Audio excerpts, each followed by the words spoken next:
Fala galera, beleza? Seguinte, ó, tava fazendo uma gravação de violão aqui e resolvi falar de um ponto muito importante que muita gente esquece durante uma gravação, seja de violão, de qualquer outro instrumento, que muita gente esquece na hora que tá fazendo, que é o modo de tocar, né, o instrumento. Antes da gente pensar que microfone a gente vai usar, que equipamento a gente vai usar, que software que eu vou utilizar, que plugin usar, enfim, que posicionamento da sala, posicionamento referente ao instrumento, eu preciso entender que eu preciso preparar a minha tocabilidade, né? Eu preciso pensar em que resultado que eu quero obter e como eu vou tocar para obter esse resultado. Olha que louco.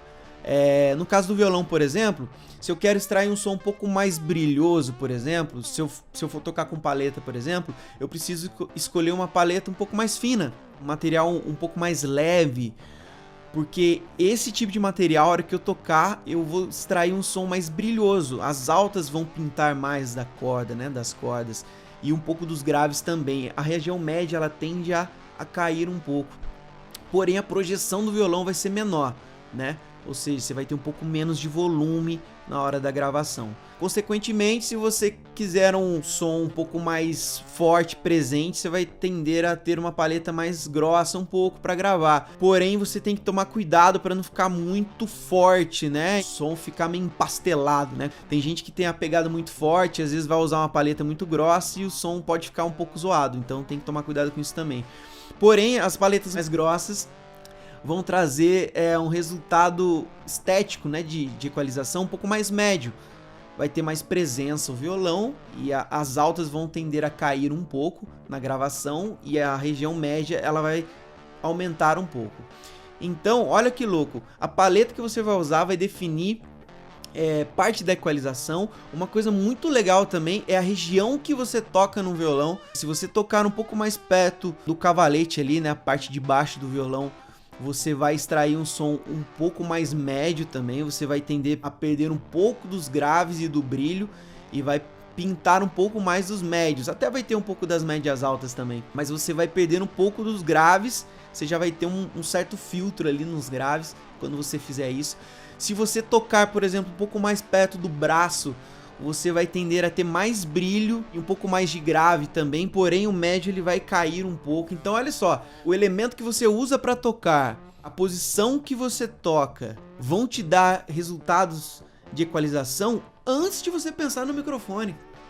Então como você toca, a posição que você toca e o que você utiliza para tocar, já vão definir a sua pré-equalização antes de você pensar em como microfonar, por exemplo, no caso do violão.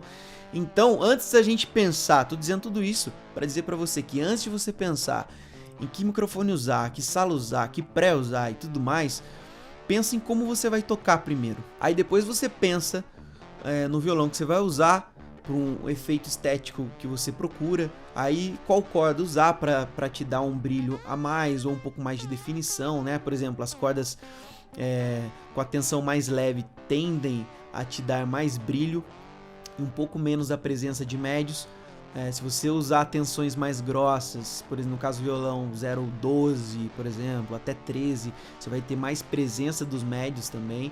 Só que a tocabilidade vai ser diferente, né? As cordas vão ser mais duras, tal. Então você vai ter que pensar em como tocar. Olha que louco. Essa é uma outra coisa também.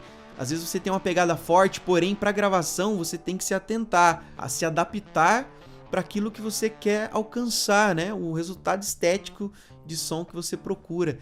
Então, às vezes, um som você precisa de mais definição, você está usando uma paleta mais grossa, às vezes uma corda mais grossa, porém você precisa tocar um pouco mais leve para não, como eu disse no começo, não empastelar o som, né? O som não ficar zoado, né? Às vezes tem gente que toca muito forte, pode acontecer isso, né?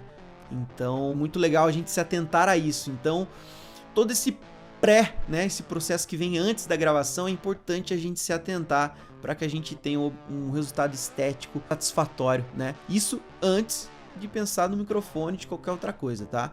Então, ao meu ver, essa parte humana é 90% do resultado que a gente tira numa gravação.